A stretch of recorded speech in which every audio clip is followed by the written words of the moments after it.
Tuhan firman-Mu ajaib, kekal meski gunung menghilang. Tiada huruf yang gagal, tak terpatahkan siasat. Hidup seperti-Mu ya Allah, lebih dari emas. Aku bersaksi kitab-Mu, kitab yang suci. Terdengarkan firman-Mu, hibur hati yang luka. Terangilah langkahku kemanapun ku pergi. Biarkanlah firman-Mu berkuasa atasku. Ubahkanku, bebaskanku, ku mau menyenangkan-Mu. Tuhan firman-Mu ajaib, kekal meski gunungnya. Ubah dan bebaskan aku, mau menyenangkan-Mu. Salam jumpa pemirsa terkasih, saya menyambut Anda sekalian dimanapun Anda berada dalam episode terbaru program studi harian kita semua, Kitab Suci, di mana kita mempelajari semua kitab dalam Alkitab, dari kitab Kejadian hingga kitab Wahyu. Saya berharap dan berdoa semoga program ini menjadi berkat yang nyata bagi Anda dan keluarga Anda, dan kepada semua pemirsa dimanapun dan akan membantu mereka membuka Alkitab di rumah. Bila tersingkap firman-Mu, memberi terang, memberi pengertian kepada orang bodoh. Dalam mempelajari Alkitab Perjanjian Lama, kita telah sampai di kitab Ayub pasal pertama. Untuk memulai, izinkan saya untuk menyambut tamu kehormatan di studio, para hamba Tuhan. Dr. Fayed Fuad, selamat datang. Terima kasih. Dr. Adel Habib, selamat datang. Saudara Ayat, terima kasih. Juga para hadirin yang telah bergabung di studio, selamat datang. Saudara Adel, saya akan membaca dari ayat 6 sampai 12 dan saya akan kembali dengan sebuah pertanyaan. Pada suatu hari, datanglah anak-anak Allah menghadap Tuhan, dan di antara mereka datanglah juga iblis. Maka bertanyalah Tuhan kepada iblis, "Dari mana engkau?" Lalu jawab iblis kepada Tuhan, "Dari perjalanan mengelilingi dan menjelajah bumi." Lalu bertanyalah Tuhan kepada iblis, "Apakah engkau memperhatikan hamba-Ku Ayub? Sebab tiada seorang pun di bumi seperti dia, yang demikian saleh dan jujur, yang takut akan Allah dan menjauhi kejahatan." Lalu jawab iblis kepada Tuhan, "Apakah dengan tidak mendapat apa-apa Yakub takut akan Allah? Bukankah engkau yang membuat pagar sekeliling dia dan rumahnya serta segala yang dimilikinya? Apa yang dikerjakannya telah kau berkati dan apa yang dimilikinya makin bertambah di negeri itu. Tetapi ulurkanlah tanganmu dan jamlah segala yang dipunyainya. Ia pasti mengutuki engkau di hadapanmu." Maka firman Tuhan kepada iblis, "Nah, segala yang dipunyainya ada dalam kuasamu, hanya janganlah engkau mengulurkan tanganmu terhadap dirinya." Kemudian pergilah iblis dari hadapan Tuhan. Segalanya dimulai meningkat dari titik ini dan seterusnya. Tetapi saya punya pertanyaan, siapakah anak-anak Allah yang datang menghadap Tuhan? Kita baca ungkapan anak-anak Allah 2 kali dalam kitab Ayub, saudara Ayat. Di Ayub 1 ayat 6 dan di Ayub 38 ayat 7 dalam kaitannya dengan penciptaan, dia berkata, "Dan semua anak Allah bersorak-sorai." Anak-anak Allah yang dia maksud adalah para malaikat. Mereka adalah roh, makhluk cerdas. Mereka semua adalah roh. Misal dalam Mazmur 104 yang membuat angin sebagai suruhan-suruhanmu dan api yang menyala sebagai pelayan-pelayanmu. Tuhan berikan misi kepada para malaikat ini, dia memberi mereka perintah dan mereka menjalankannya. Jika kita membaca tentang mereka di Mazmur 103, hai pahlawan-pahlawan perkasa yang melaksanakan firman-Nya, setelah mereka melaksanakan misi yang Tuhan tugaskan untuk mereka lakukan, mereka kembali menyerahkan laporan kepada Tuhan dan ini yang kita baca di pasal ini. Benar. Dr. Faiz, jelas ada tokoh sentral dalam kitab ini, setan yang juga terlibat dalam peristiwa tersebut yang terjadi di dalam kitab Ayub. Maukah Anda memberi kami gambaran tentang lingkup dari pekerjaan kejahatan, di mana iblis bekerja, apa batasan karyanya, dan juga apa batasan otoritasnya? Tentu saja setelah kejatuhan dan dosa masuk, Adam kehilangan otoritasnya atas bumi. Kejatuhan yaitu kejatuhan Adam. Dosa masuk. Baik. Adam jatuh dan diusir dari taman. Otoritas dunia ini diberikan kepada setan. Setan adalah penguasa dunia ini. Ini tidak berarti bahwa dia mengendalikan segalanya, tapi Tuhan telah menetapkan batasan baginya yang tidak dapat dia lampaui, terutama jika masalahnya terkait dengan salah satu orang beriman. Lingkup pekerjaan setan dan bentara kejahatan adalah bumi. Ketika Tuhan bertanya kepada setan, "Dari mana asalmu?" Dia menjawab, "Dari pergi ke sana kemari di bumi dan dari berjalan bolak-balik di atasnya." Lawanmu si iblis berjalan keliling mencari orang yang dapat ditelannya. Lingkup karyanya adalah bumi dan dia mendominasi dan mencoba merayu manusia. Dia mencoba menipu manusia dan mempertanyakan orang percaya tentang hak istimewanya dalam hubungannya dengan Tuhan dan membuatnya jatuh dalam dosa. Lingkup tempat iblis bekerja adalah bumi dan juga manusia. Dalam Efesus 6 ada referensi tentang pertarungan kita di lingkup surga melawan bala tentara kejahatan Ya, yang ada di dalam surga. Bagaimana Ya. mendamaikan di keduanya? dalam surga belum tentu berarti surga. Ketika kita pergi ke surga, tidak akan ada pasukan roh jahat, tidak akan ada perang dan tidak ada konflik. Di dalam surga adalah ungkapan yang disebutkan 5 kali dalam surat Efesus untuk menyatakan lingkup di mana orang percaya menikmati berkat spiritual saat masih di bumi. Di dalam surga bukanlah surga. Saya Baik. ingin menambahkan, Ya, dalam sorga adalah lingkup keberadaan mereka. Mereka ada dalam sorga namun lingkup kerja mereka ada di bumi seperti kata saudara Fayez. ini berarti bahwa tempat pemusatan setan ada di udara karena dia adalah pangeran kekuasaan udara. Tetapi segera ketika kita diangkat ke surga, Tuhan akan meremukkan iblis di bawah Di kaki bawah kita. kaki kita. Benar. Saat dia mencoba menghalangi jalan kita untuk ke surga. Kita rehat sejenak dan kembali untuk menjawab pertanyaan hadirin. Pemirsa terkasih, kami akan segera kembali setelah rehat. Ayub menjadi medan pertempuran antara iblis dan surga. Saat Tuhan menarik pagar di sekelilingnya dan memberikan izin kepada setan untuk mengujinya. Nyatanya, jika kita melihat lebih dekat ke bumi saat ini, kita melihatnya sebagai sarang dan tempat perlindungan bagi setan yang menguasai dunia ini. Tetapi Tuhanlah yang memerintah. Meskipun setan mengatur dunia, tetapi Tuhan mengizinkan dia untuk melakukannya.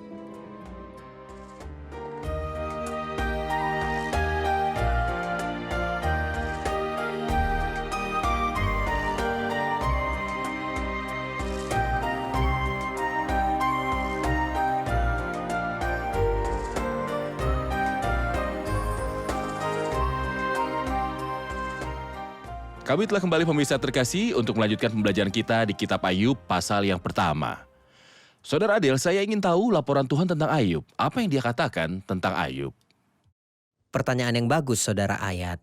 Tuhan berkata tentang Ayub dalam pasal 1 ayat 8, sebab tiada seorang pun di bumi seperti dia, yang demikian saleh dan jujur, yang takut akan Allah dan menjauhi kejahatan. Begitu indahnya perkataan Tuhan tentang Ayub, dia juga mengatakan hal yang serupa kepada Musa dalam Bilangan 12, bukan demikian hambaku Musa, seorang yang setia dalam segenap rumahku. Tuhan bukannya memuji. Dia bukan orang munafik, Tuhan mengatakan satu kebenaran. Misalnya Tuhan tidak memberikan laporan seperti itu tentang Lot karena hidupnya sangat hancur. Namun Musa layak menerimanya dan Ayub pun layak menerimanya. Saya berharap untuk saya dan kita semua agar benar-benar menjalani kehidupan yang saleh dan yang memuliakan Tuhan, agar ketika dia menyampaikan sesuatu tentang kita adalah sesuatu yang terhormat Baik. dan berkenan. Dan ini adalah kesaksian Tuhan? Ini Tuhan kesaksian sendiri. Tuhan sendiri. Baik. Kita perhatikan bahwa kesaksian ini diulang 3 kali. Pernah dicatat oleh Roh Kudus di awal kitab dan Tuhan mengatakannya 2 kali dalam percakapannya dengan setan. Apakah engkau memperhatikan hambaku Ayub, sebab tiada seorang pun di bumi seperti dia yang demikian saleh dan jujur, dan takut akan Allah dan menjauhi kejahatan. Dalam hubungan dengan Tuhan, dia takut akan Tuhan, dan dalam hubungan dengan manusia, dia menjauhi kejahatan. Kata hambaku memiliki arti kasih sayang, jadi Tuhan Kasih bicara tentang sayang, dia benar. dengan kasih sayang khusus. Saya percaya bahwa kesaksian yang luar biasa seperti itu bahkan tidak dicatat tentang Abraham, bapa orang percaya. Jadi dalam tulisan mereka, orang Yahudi tidak terlalu menyukai kitab Ayub karena mereka pikir terlalu berlebihan bagi seorang manusia yang bukan Yahudi, tetapi bukan Yahudi untuk memiliki kesaksian nyata tentang dia yang bahkan tidak dicatat tentang Abraham, bapa Abraham orang adalah percaya. sahabat Tuhan. Benar. Kita menuju ke hadirin. Kita mengerti dari episode sebelumnya bahwa Ayub merasa benar sendiri sampai-sampai dia tidak mempersembahkan korban untuk dirinya sendiri. Dia tidak membuat bahwa dia melakukan kesalahan. Dan Tuhan mengkritik orang Farisi untuk itu. Itu terbentuk seperti penghalang antara mereka dan Tuhan. Jadi bagaimana Tuhan menggambarkan dia sebagai orang yang tidak bercela dan jujur? Bagaimana Tuhan menggambarkan dia sebagai orang yang tidak bercacat dan jujur, dan pada saat yang sama dia merasa benar sendiri. Dia benar-benar tidak bersalah dan lurus dalam kehidupan sehari-harinya, juga dalam tindakannya. Seorang percaya meskipun dia tidak bersalah dalam tindakannya, bahkan dia hidup dalam kebenaran, ini tidak mencegah kesombongan.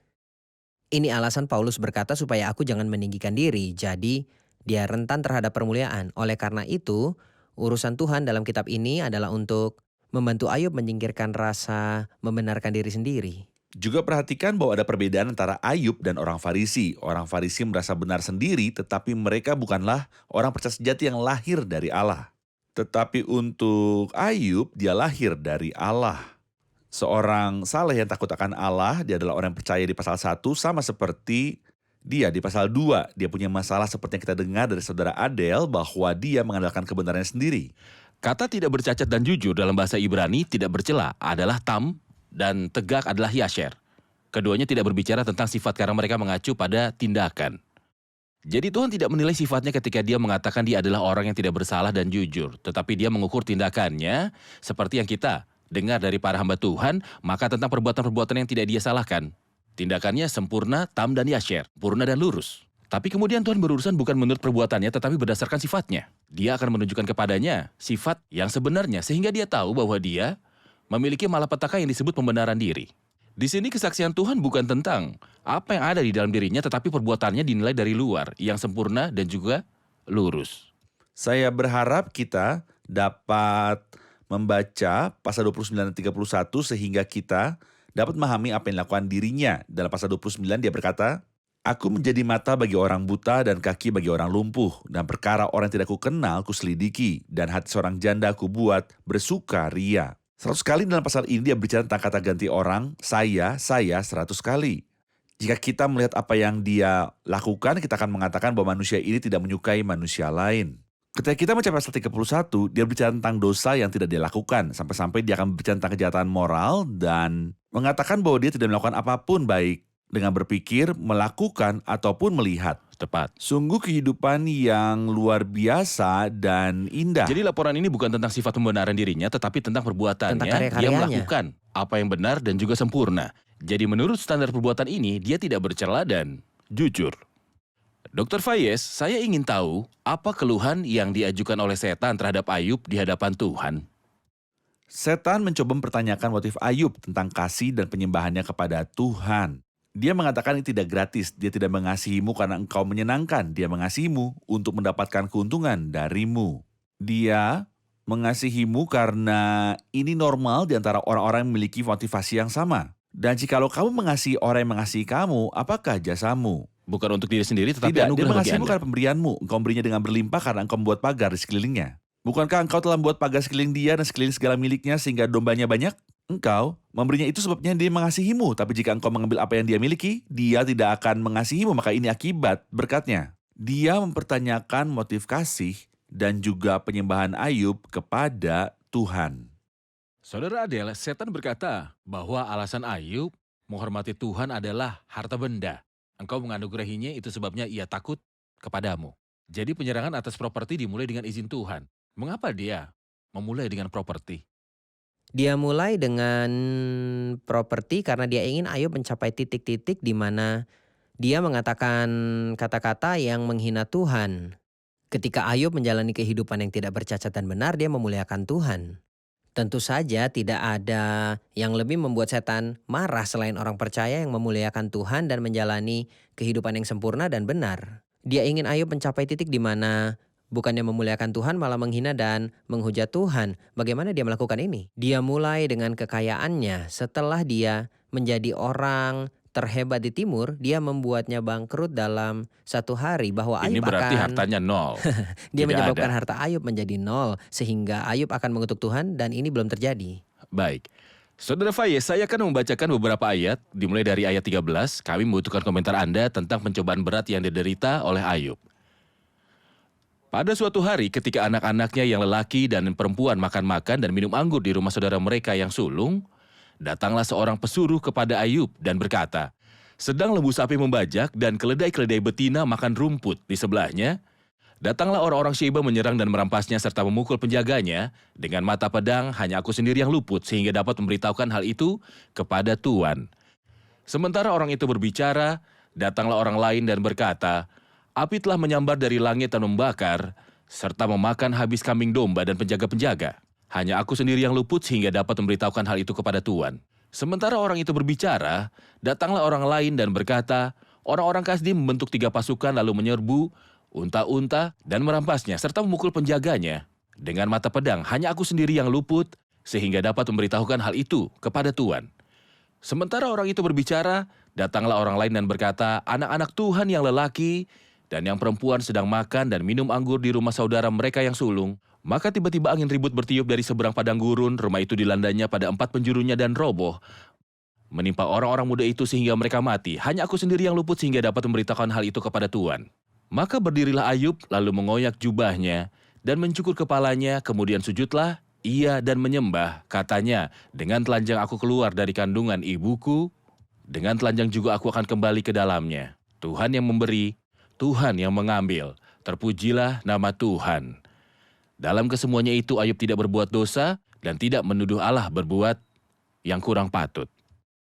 Saya ingin komentar Anda tentang malapetaka berturut-turut yang dialami oleh Ayub. Saya ingin mengatakan bahwa Ayub mengalami 2 putaran pencobaan oleh tangan setan, tetapi dengan izin Tuhan dia menetapkan batasan untuk iblis, dan babak pertama mencakup 4 uji coba di pasal 1, dan uji coba tersebut dinilai berdasarkan tingkat keparahannya. Yang paling tidak parah datang lebih dahulu dan kemudian yang lebih parah. Ini mengerikan karena jika pencobaan pertama adalah yang kuat, ini menjauhkan saya dari hal berharga. Cobaan yang lebih sedikit tidak akan ada nilainya, tapi cobaan itu dinilai berdasarkan tingkat keparahannya.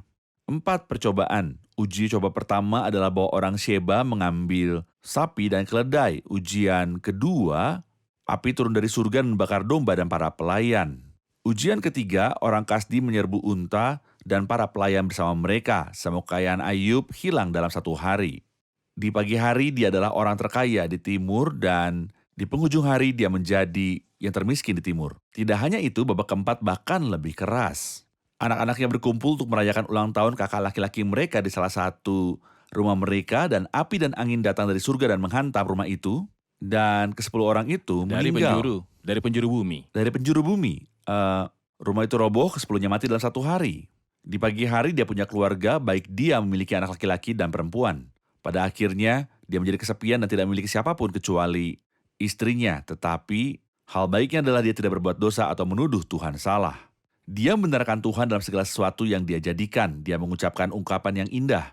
Tuhan yang memberi, Tuhan yang mengambil. Terpujilah nama Tuhan. Dia yang memberi berhak mengambil apa yang dia berikan kapan saja dia kehendaki. Dialah yang memberi dan menerima. Saya pikir dia punya alasan baru untuk bangga pada dirinya sendiri.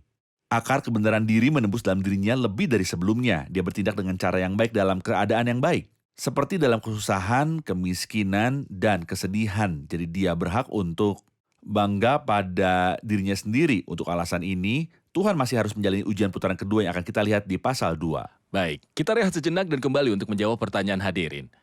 Pemirsa terkasih, kami akan segera kembali setelah rehat. Alkitab adalah pikiran dan hati Allah yang ditulis dengan kata-kata. Alkitab adalah firman Tuhan dan saat yang sama adalah cermin yang saya gunakan untuk mengukur diri. Ia adalah harta karun, kita perlu lebih banyak mengetahui nilainya. Makanan sehari-hari. Saya merasa bahwa ini adalah hadiah terbaik. Seseorang harus menikmatinya dengan segenap keberadaannya dan sebanyak yang dia bisa. Bagaimana kita tahu bahwa dia telah datang? Bagaimana kita tahu bahwa dia mengasihi kita? Tanpa Alkitab.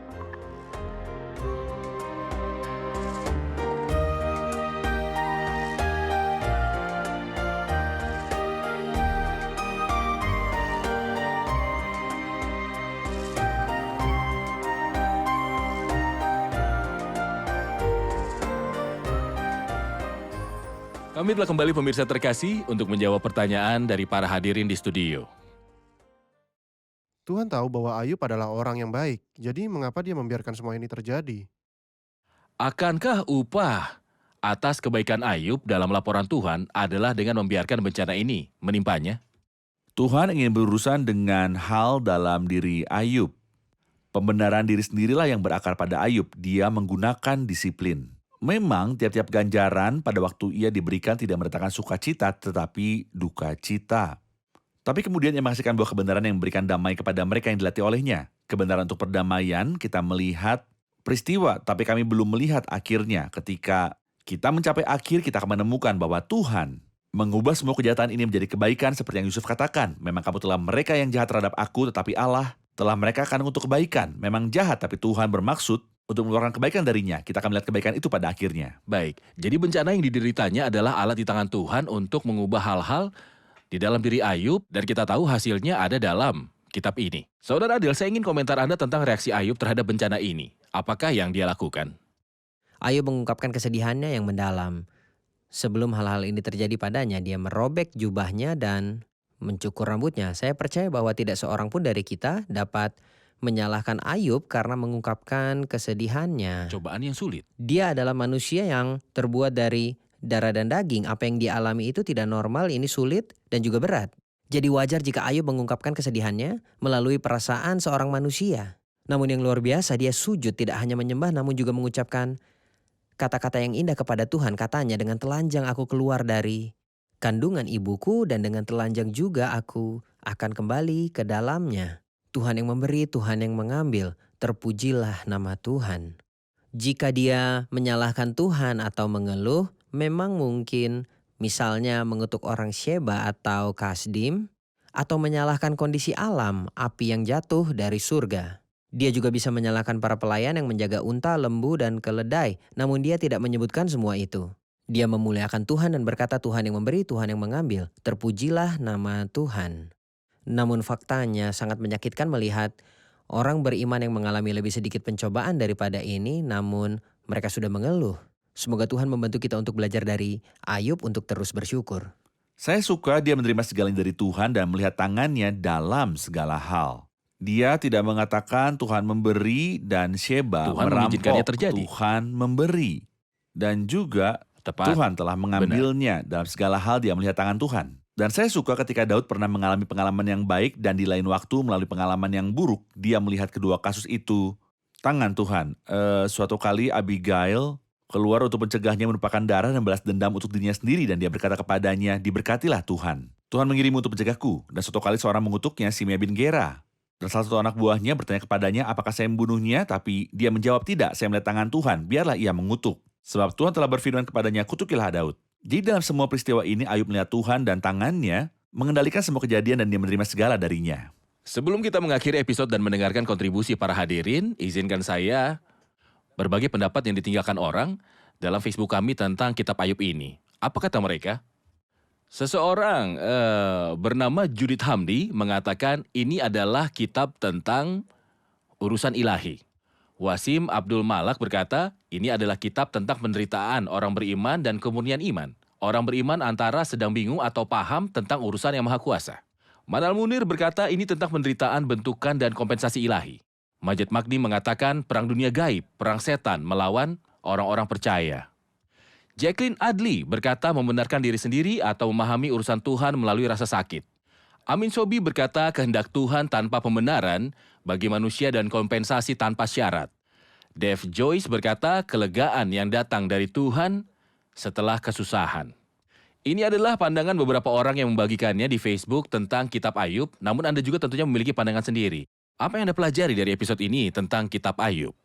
Saya suka bahwa proses pertumbuhan dan pembentukan kita bukanlah tanggung jawab kita tetapi tanggung jawab Tuhan. Mungkin saja Ayub hidup dan mati dan tidak pernah mengetahui masalah pembenaran dirinya. Tetapi Tuhan berkata, saya tahu bahwa Anda melakukan banyak hal besar dan perbuatan Anda lurus, tetapi Anda memiliki masalah ini. Saya bertanggung jawab untuk mengubah ini dalam diri Anda. Jadi Allah bertanggung jawab menjadikan kita serupa dengan Dia jika kita setia kepadanya.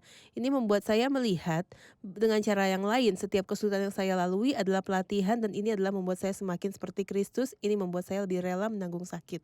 Benar. Saya ingin mengatakan bahwa misalnya ketika Tuhan mengizinkan seseorang mengalami kesulitan apapun, ini tidak berarti bahwa orang tersebut tidak penting baginya dan dia membiarkan apapun terjadi padanya. Tetapi ini berarti bahwa orang ini sangat penting baginya, jadi dia ingin mengubah banyak hal. Baik. Aku suka bahwa Tuhan menghormati perasaanku.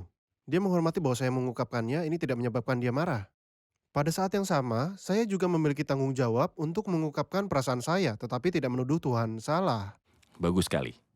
Saya suka bahwa Allah mengendalikan segala sesuatu, tidak ada yang bisa terjadi pada saya atau setan tanpa menyentuh saya, tanpa izin Tuhan, dan kemudian ini akan menguntungkan saya. Baik. Saudara Atef? Tuhan telah membuat pagar di sekitar kita. Jika seorang ingin menembus pagar ini itu akan membutuhkan izin dari Tuhan. Itu akan membutuhkan izin Tuhan. Terima kasih, Tuhan memberkati. Kita lanjutkan diskusi di episode selanjutnya. Terima kasih para hamba Tuhan, Tuhan memberkati. Pemirsa terkasih, kita tahu dalam episode hari ini bahwa setan dengan segala keganasannya mengarahkan dan menggunakan semua senjata untuk melawan Ayub. Dia menggunakan angkatan udara untuk mengirimkan api dari langit dan angin untuk menghancurkan rumah Ayub dan anak-anaknya, juga segala harta bendanya. Dia menggunakan infanteri, jadi dia menggunakan orang Sheba dan juga orang Kasdim. Setan memiliki agen untuk melecehkan orang-orang percaya. Tetapi Alkitab mengatakan bahwa semua pelecehan ini berada di bawah otoritas Tuhan. Setan tidak bisa bergerak kecuali dengan seizin dari Tuhan. Setan masih memiliki penolong hari ini. Dia memiliki senjata. Senjata setan adalah manusia yang melecehkan orang-orang percaya dimanapun mereka berada. Mereka membakar gereja. Mereka mengusir orang Kristen dari tempatnya. Betapa banyak penolong yang setan miliki. Tetapi segala sesuatu yang terjadi pada orang percaya diizinkan oleh Tuhan. Pemirsa terkasih, jika Anda dalam pencobaan seperti Ayub, Anda kehilangan anak-anak seperti Ayub, Anda kehilangan harta benda seperti Ayub, Anda kehilangan rumah dan diusir dari negara, saya ingin memberitahu, semua ini atas seizin Allah. Tunggu sampai Anda tahu bahwa akan ada sebuah akhir yang gemilang bagi Anda. Sama seperti Ayub, Tuhan bisa mendapatkan dari yang makan, keluar makanan, dari yang kuat, keluar manisan. Percayalah pada Tuhan, sumber segala karunia. Sampai jumpa di episode selanjutnya, Tuhan besertamu.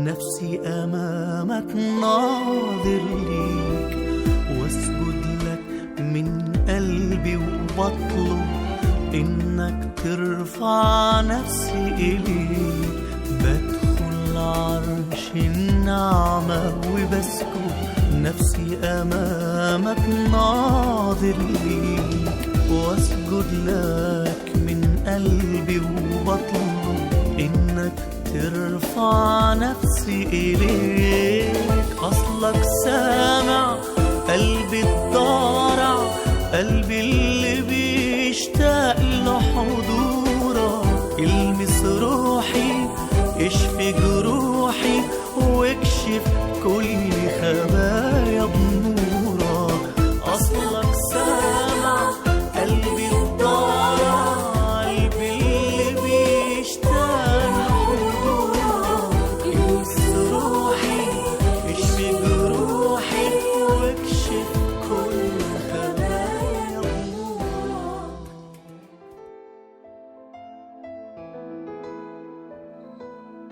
Tuhan firman-Mu ajaib kekal meski gunung menghilang. Tiada huruf yang gagal tak terpatahkan siasat. Hidup seperti-Mu ya Allah, lebih dari emas. Aku bersaksi kitab-Mu, kitab yang suci. Mendengarkan firman-Mu, hibur hati yang luka. Terangilah langkahku kemanapun ku pergi. Biarkanlah firman-Mu berkuasa atasku. Ubahkanku, bebaskanku, ku mau menyenangkan-Mu. Tuhan firman-Mu ajaib, kekal meski dunia. Ubah dan bebaskan aku.